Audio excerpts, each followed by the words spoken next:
Segunda Katigbak was his puppy love. Unfortunately, his first love was engaged to be married to, to a townmate, Manuel Luz. After his admiration for a short girl in the person of Segunda, then came Leonor Valenzuela, a tall girl from Pagsanhan. Rizal sent her love notes written in visible ink that could only be deciphered over the warmth of the lamp or candle. He visited her on the eve of his departure to Spain and bade her a last goodbye. Leonor Rivera, his sweetheart for 11 years, played the greatest influence in keeping him from falling in love with other women during his travel. Unfortunately, Leonor's mother disapproved of her daughter's relationship with Rizal, who was then a known filibustero. She hid from all the letters sent to her sweetheart. Leonor, believing that Rizal had already forgotten her, sadly consented her to marry the Englishman Henry, keeping her mother's choice. Consuelo Ortiga y Rey, the prettier of Don Pablo Ortiga's daughters, fell in love with him. He dedicated to her a La Señorita Consuelo Ortiga y Rey, which became one of his best poems. The Ortigas' residence in Madrid was frequented by Rizal and his compatriots. He probably fell in love with her, and Consuelo apparently asked him for romantic verses. He suddenly backed out before the relationship turned into a serious romance because he wanted to remain loyal to Leonor Rivera and he did not want to destroy his friendship with Eduardo Delete, who was madly in love with Consuelo. Osei-san, a Japanese samurai's daughter, taught Rizal the Japanese art of painting known as sumi. She also helped Rizal improve his knowledge of Japanese language.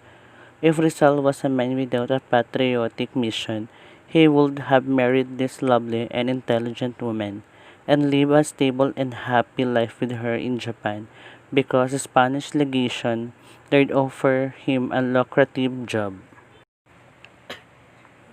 Gertrude Beckett, while Rizal was in London, annotating the sucesos de las Islas Filipinas, he boarded in the house of the Beckett family, within walking distance of the British Museum.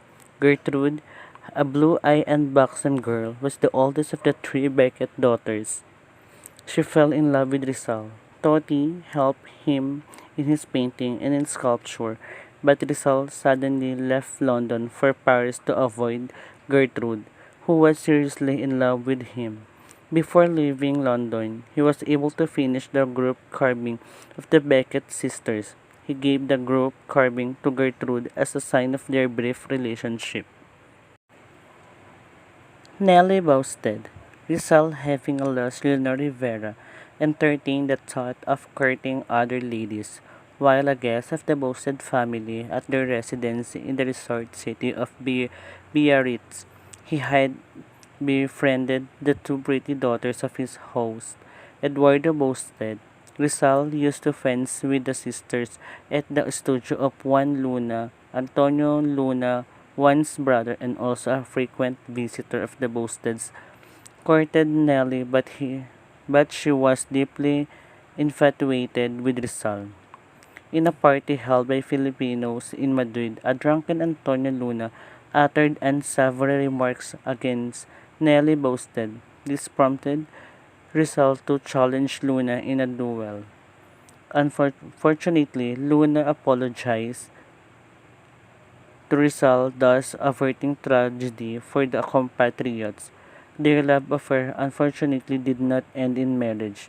It failed because Rizal refused to be converted to the Protestant faith, as Nelly demanded, and Nelly's mother did not like a physician without enough paying clientele to be a son-in-law. The lovers, however, parted as a good friends when Rizal left Europe. Suzanne Huckabee. In 1890, Rizal moved to Brussels because of the high cost of living in Paris. In Brussels, he lived in the boarding house of the two Jacobi sisters. In time, they fell deeply in love with each other. Suzanne cried when Rizal left Brussels and wrote him when he was in Madrid. Josephine Bracken, in the last days of February 1895, while still in the Pitan, Rizal met an 18-year-old petite Irish girl with bold blue eyes, brown hair, and a happy disposition. She was Josephine Bracken, the adopted daughter of George Stauffer from Hong Kong, who came to the Pitan to seek Rizal for eye treatment. Rizal was physically attracted to her.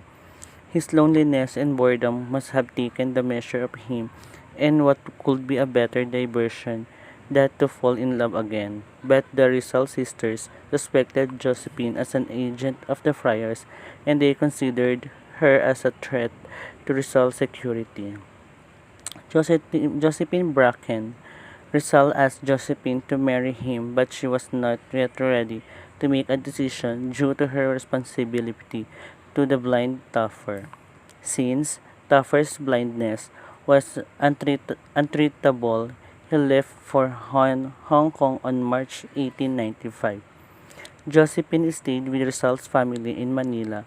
Upon her return to the Pitan, Rizal tried to arrange with Father Antonio Ovac for their marriage. However, the priest wanted a retraction as a precondition before marrying them.